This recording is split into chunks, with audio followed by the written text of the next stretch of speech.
Hey, this is Tommy Decarlo Jr., and I'm sitting here with Robert on Talking About Rock.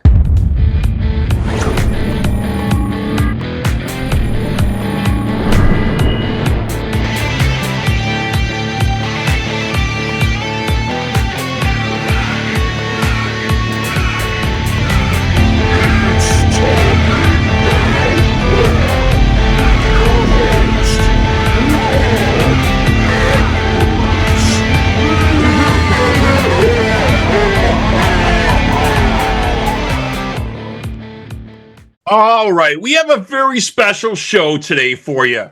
Today we remember Tommy Decarlo, who we lost on March 9th, 2026. From 2007 until his death, he was the lead vocalist or co-lead vocalist for every subsequent touring lineup of Boston and provided lead vocals on select songs on Life, Love, and Hope. In 2012, he formed the band Decarlo with his son, Tommy Decarlo Jr. The band signed a deal with Frontier Records and released their first album in 2020 called Lightning Strikes Twice, which earned them a featured article on Billboard as a 2020 Grammy Award contenders. Joining us now, let's welcome Tommy Decarlo Jr. Tommy, thank you so much for speaking with us today. Yeah, Robert, thanks for having me on the show. I appreciate it. Oh, definitely. So your dad was born and raised I was reading, in Utica, New York, and he discovered and became a fan of Boston at a very young age of 12. Did you guys ever discuss that? I mean, that's pretty young. Obviously, so many fans of Boston. They're huge. Yeah, it's a story that probably we talked about many times. He had a childhood best friend that let him borrow the Boston debut record when he was just a kid, and he took the record home and listened to it over and over again, and it made such a big impact on his life. And the songwriting of Tom Scholz and the amazing vocals of Brad Delp just stuck with him, and he was an instant fan, and he was his whole life. They were such a big impact musically on him. Yeah, I mean, definitely one of the best-selling debuts of all time, still to this day, right? And then when I was reading years later, he was writing his own music and began recording covers of himself singing Boston songs.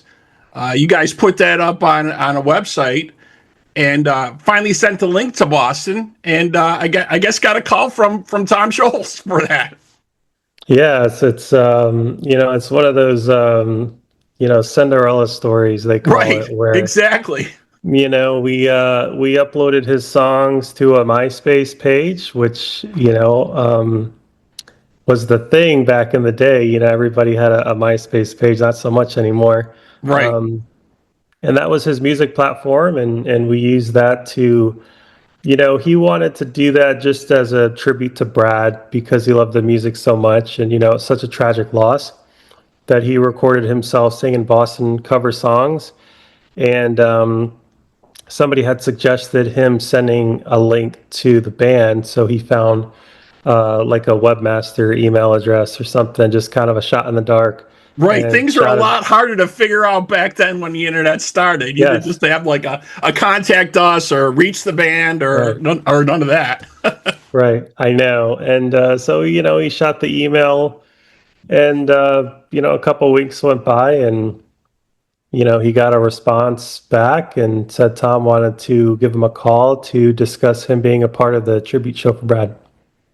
Excellent. At the time, I guess he was working at Home Depot. He gets a call from Tom Scholz. Did he think it was a joke at first? Did he think it was like, this is somebody's messing with me? It was one of those things. Everybody always asks that, but Tom himself has such a distinct voice when he talks. Like it's him. And so when the phone rang and he picked it up, it was like, of course you knew exactly who we were talking to. Yeah. So at first it was just going to be like a tribute show to Brad. Is that what it kind of started out as? Yeah. So I believe it was August of 2007. They held a tribute show in memory of Brad. and they were looking for extra guest singers to participate in the show. And they reached out to my dad to see if he wanted to be a part of the guest singer lineup. Excellent. And it kind of just grew from there, Yeah, obviously. from there it evolved into, they went out on tour the next summer and they invited my dad to come out and be a part of the band and tour as one of the lead vocalists, and they also had Michael Sweet on that tour as well. Yeah, I remember talking to Michael about that a couple months Yeah, ago. And I think they had a female lead for a little while in the band as well. I can't recall her name off the top of my head, but I yeah, think. that was Beth Cohen. Okay. Yeah. Yep. Yeah, when they started doing that, yeah, because things were really up in the air when they lost Brad. They were like, how are they going to move forward? How are they? And your dad's sound was so spot on to him. I mean, it was a little scary with that. Yeah, thank you. Yep. And then I also read here. So in 2021, he recorded and released an audiobook, "Unlikely Yep. Rock Star: The Tommy DeCarlo Story." He narrates his life events and everything, and performances with Boston. Um, that sounds amazing as well. Definitely, if folks want to check that out, I'm sure that's probably still available. Do you know? Is that correct? Yes, yep. You can get the audiobook on Audible. Okay. Very, Yep. very cool. Very cool. And then, like we said earlier, obviously, 2012, you guys started Decarlo. You know, got signed with Frontiers out of the gate, right? And Yes. released Yep. Lightning Strikes twice. So Yep. tell me a little bit about that. That had to be a little surreal for you, right? Yeah, it was. It was. It was a great opportunity for my dad and I. He was always a songwriter growing up.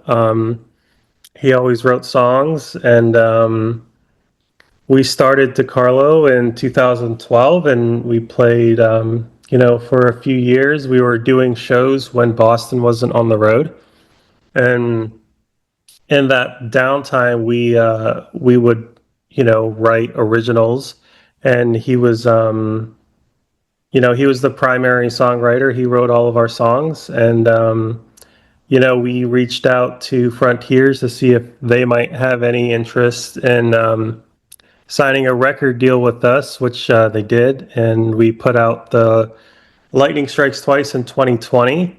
And that whole experience of songwriting with my dad, we always would work on projects together here and there, but to do a full, I think there's maybe eight or 10 songs on that record.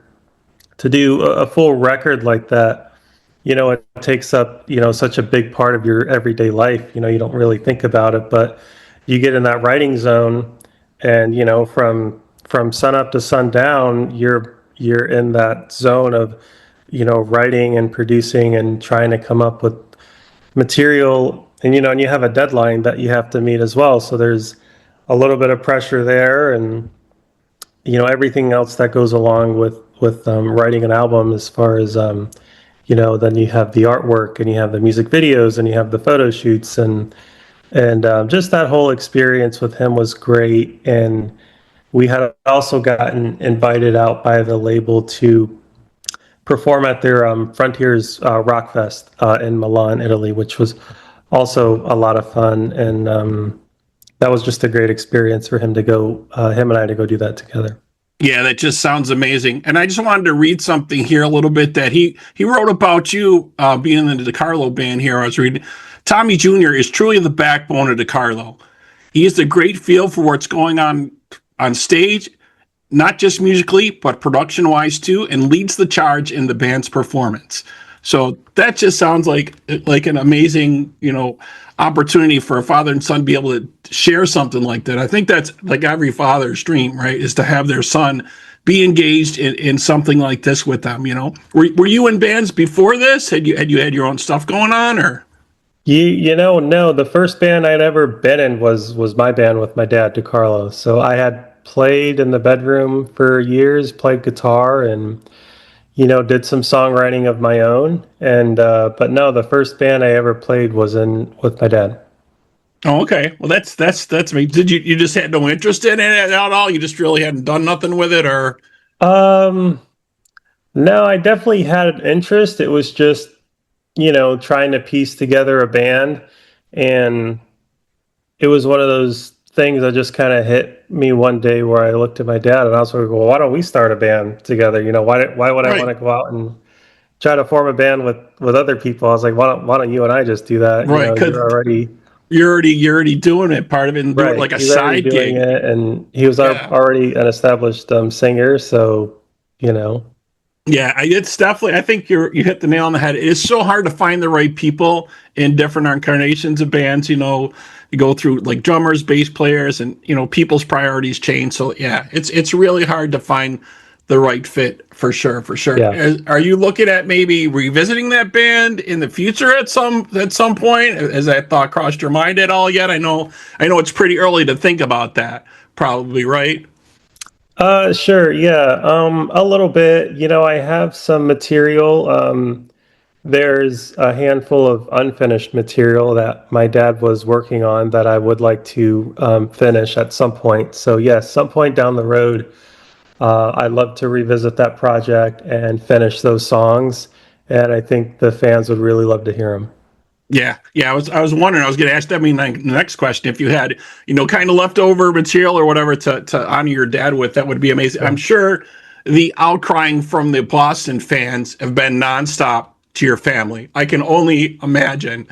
You know what I mean? How that's been for you folks. That's why I really appreciate you giving me some time. I know you guys wanted your space for a while for sure. sure. Yeah, no, the love and support we've gotten from not just Boston fans, but the music community has been so great. Super caring and just very supportive, and we couldn't be more thankful. Yeah, has Boston or their management reached out? I'm sure too at one point. I'm sure they Yeah, did, right? absolutely. Yep, yep. Great support system, and yeah, just amazing.